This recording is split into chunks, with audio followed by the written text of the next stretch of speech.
I suppose, like the channel of love and the power of it and what it does to us as beings and how it affects our lives. I have a new workshop series, which is starting in Brighton, called Rise and Shine, the Dark Side of Transformation. And how, I guess you could say, in the world, like out there, the picture of the world that we see, and often a lot of like the mainstream media, the way we paint pictures, and the way we tell stories about our own lives. And what I what I'm really aware of is how that program, okay, so like the way the world, that I call it like the system, a lot of people call it the system, some people call it the matrix, some people just call it like the illusion. It's all an illusion in essence. But the 3D matrix, or just like the 3D reality, and you can think of it really as like the Truman Show.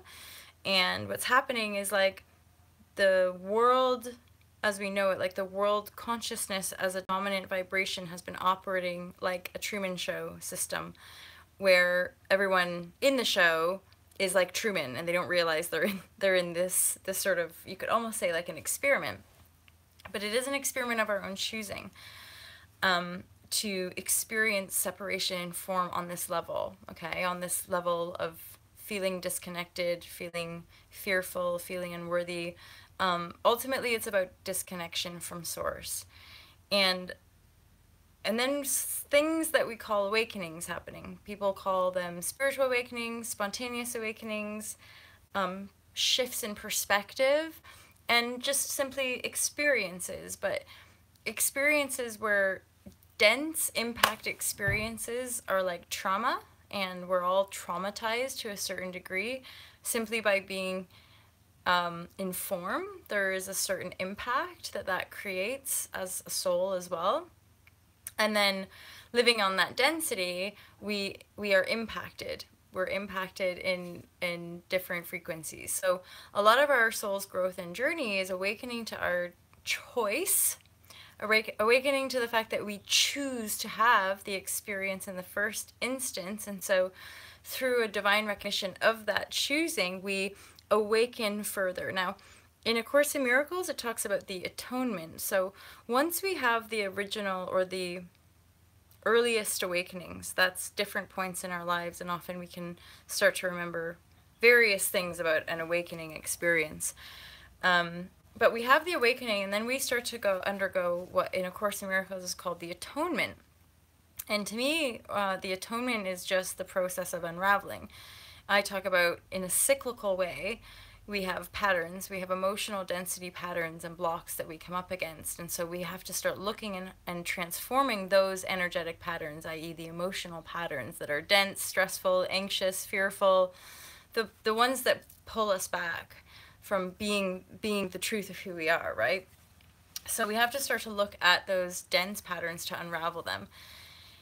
And usually it's out of suffering, great suffering, despair, and as a polar feeling, there's also a burning desire for change, burning desire for peace, for love, or simply a burning desire for the polarity of what the experience is, trauma. And even so, sometimes you can see the reality of even privilege. It can be trauma for some people, and so they tend to, they often swing to the other polarity where they want nothing, or give away all their possessions, or kind of live on the street or something like that, something quite extreme, because they again, we often do that contrast. We swing from one polarity to another.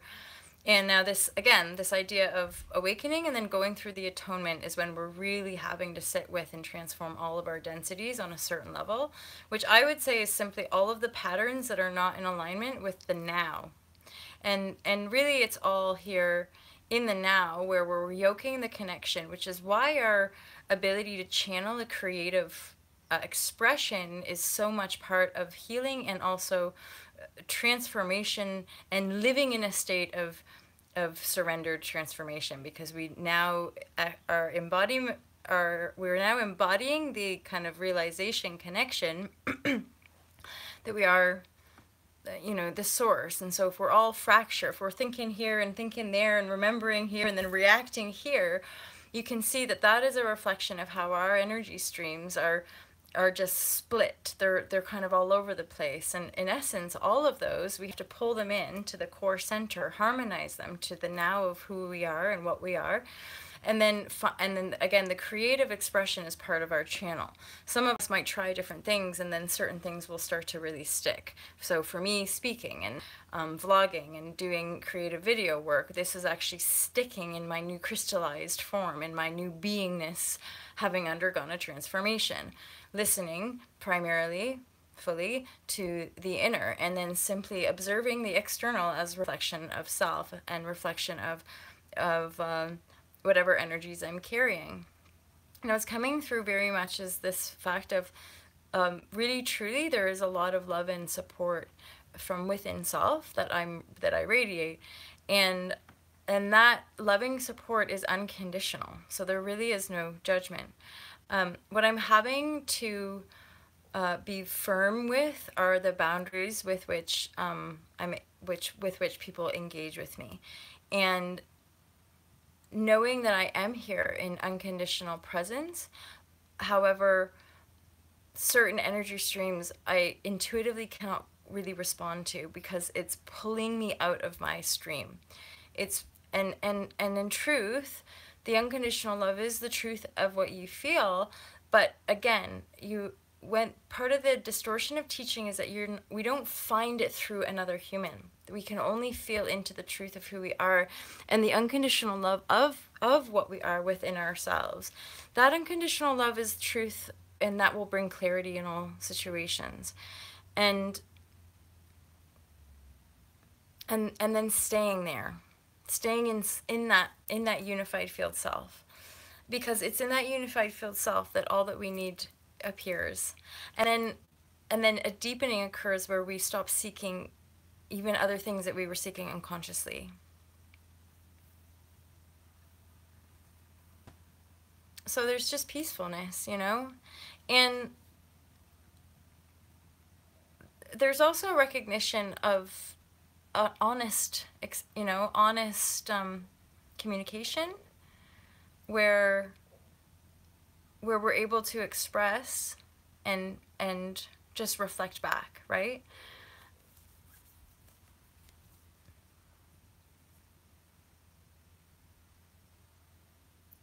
I'm having to sit with just the depth of holding space really for self and holding space for like what is in any given moment.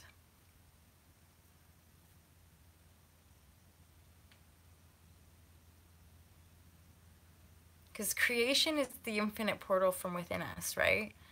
And ultimately when you really get into that balanced state, it's like there's only that loving integrity, and then anything outside of that, it's like it doesn't hook in, it doesn't really like align.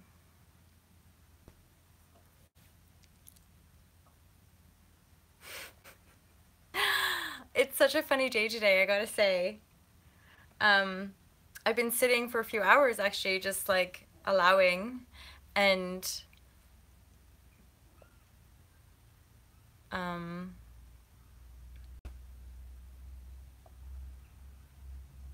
yeah, it's beautiful actually. It's just worth, it's self-worth, and it's like self-respect. Um and it is really beautiful, and I know that I'm blessed to like be able to share this journey with you guys. I know that I'm going to continue to have like deeper amazing insights that are going to help like just offer slightly different words, and I suppose, yeah, like beliefs that can kind of nudge people out of the fear of density, basically. Like nudge people out of the fear of the darkness and the fear of our power. Because it really is that. in this weird, it's all like these weird paradoxes, but the fear often that comes up is like the death of ego, which really is the death of the small I rather than the I am presence. So when you're invoking love, you're facing every aspect of your shadow that makes you think you can't be that power that you think you want, but then we hold ourselves back by rationalizing the physical reality, which is just a past projection. It's not even real in that regard. Our experience is always real. Our own inner experience is like part of our soul's journey. You know, that we never have to worry about like questioning our own reality, but certainly we should question how we relate to what we call reality. And to me, the flip is yoking your inner reality, because your inner reality in truth is more real than the external. So you yoke your inner connection to harmonize the connection you have with yourself, always, always, always with yourself. And I know it can bypass us over and over again. I know we can go down these distraction routes over and over again. You know, giving of self, thinking we like, why aren't you behaving how I want you to behave? But we're not truly giving of self. We're seeking self in something else. We're seeking self in money. We're seeking self in love in body, love in someone else. We're seeking it in our status and in our bodies even, right? So what the energy that we're dissolving is the seeking out energy, which is unraveled by perpetually looking at the emotional trigger points that pull. When we really sit with triggers, they usually come to waves and storms, and then each one will have like a stew, which will usually lead down into some form of unworthiness, not enoughness, disconnected. So you're literally reconnecting, putting your members back together. You're remembering your journey as a soul, and then how you came to form, and then why you're here, and it's all unique. No one can tell you what's right or wrong for you. That's the beauty and also the edge of this stuff. For me too. It's that I don't have to defend myself, justify myself to anybody. I don't owe anything to anyone. You know, what I do owe to myself is my own permissioning to be joyful, to be happy, to be kind and generous, because I like that. I like being kind and generous, and I like sharing. But my energy, what's shifted, is that I'm not interested in sharing how other people want me to share, or how other people tell me is the right way to share, only because they want me to share a certain way because it suits them and their agenda. And what I've learned is I've let this little idea of all to love take over my life. I've let this whole vision now infuse my entire beingness of love, the totality, all of it's got to be love to really heal and transform. Is that it's fucking powerful. Love is powerful. Because I am now really, really feeling the effects of all of this loving conscious transformation, and I feel incredibly powerful. And it is beautiful, and it is in a loving way, but I can also feel these like strength pillars of having to reflect back my honesty, not my niceness, not my feeding people's neediness or feeding people's pain bodies or feeding people's control patterns, because that's what they expect of me, or that's how maybe I used to be, of course, right? That's the old reflecting back to me, you know, trying to make me doubt myself or trying to make me feel bad about my own integrity, right? And I guess just the undeniableness of it, like the fact that it's just so tangible and so connected, and like I feel so strong in myself, and I'm like, yeah, I think that's kind of like what it was all about all along. I think I always just wanted to feel like this. It wasn't about being a movie star. It wasn't about having the perfect boyfriend. It wasn't about whatever. Or it was just literally about me letting myself be who I am without question, without doubt, and without shame, without apology. Why do any what we're here, we're humans, we're on this planet. Why should we be apologizing for being here? And why should we have to be fighting for our deservingness and proving our worth? We're infinitely worthy because we're eternal, infinite, fucking godlike beings. When we own that in truth and totality, that suddenly the whole game changes and nobody has any power over, you know?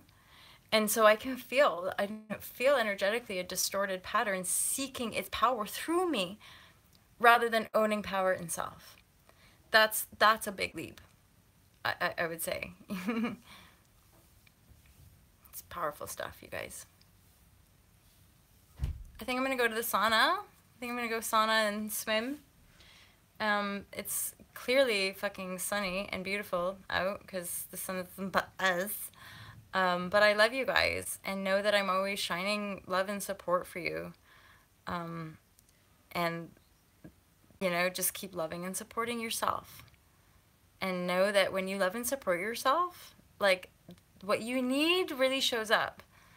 And how you continue to yoke that and how you continue to claim your worth in your life, having true faith in what you can manifest, not what you think you want. Life will morph, that's all. Life will morph and change, and then you'll be like, wow, holy shit, this stuff really works. It really works. It is the truth. The law of attraction is the truth. But the depth of it all and the expanse of this leading edge manifestation reality that we are experiencing, the depth of how the invisible forces that we're connected to and the expanse of it is way broader, bigger, and deeper than how we've been indoctrinated to be and perceive and think and perceive ourselves, right? We've been conditioned to sort of cut off the connection and then say, yeah, this is how you are, which is really, really, really, really limited to the truth of our potential, even within a lifetime, even within a few years, right? So the weirdness of this stuff is right there, or is fucking weird, but the clarity and the divinity of it, it's also right there, you know. And we just need to kind of keep talking and sharing and being there for one another and owning it. Keep owning it and keep showing up, right? And take what you want, leave what you don't want. That's the truth as well. We can bump up against people and then have to go our separate ways. That's just how it is. You know, I dip in and out. If I'm resin, I'm resin. If I'm not, I'm not. The thing is, I'm not seeking power or control over anything or anyone outside. So the engaging is just totally different. Totally different. Everything has changed. Everything has changed. FYI, mentioned Rise and Shine, the Dark Side of Transformation, April 2nd, which is Easter Monday in Brighton. Get in touch with me if you're in that area and you want to come along. Rise Uncaged, Rise of the Badass, the compilation is out tomorrow, March 8th, International Women's Day. You can get it on Amazon. And what else? There was something else. Oh, and I'm also going to be, I think, teaming up with an astrologer who lives in Portugal and be doing an astrology, or I'm toying with it. I want to learn more about astrology, and so I want to do a monthly chit-chat with Hugo about astrology so that we can just share energies and stuff like that with you guys. And then, like, almost just for my own selfishness and desired learning, I'm really interested in doing an All to Love astrology retreat. It would be 3 nights and 4 days in Portugal. Sun, sea, all to love, yoga, deep chats, and then some astrology lectures with Hugo to either get really personal info or to learn about astrological aspects and what they mean and how they can really help us out in our spiritual journey, because how we navigate a spiritual journey is a little bit different than how we navigate like systematic programming. I love you guys so much, and I hope you have an awesome day. Just just shouting you out, okay? Just being like, you're all right, everything is amazing, even though it can feel all fucked up and muddled a lot, okay? Just keep meditating, keep taking care of yourself, keep loving yourself, and just keep showing up because you deserve the best life ever. See you guys real soon. I cannot talk anymore. I'm losing my will to I behave.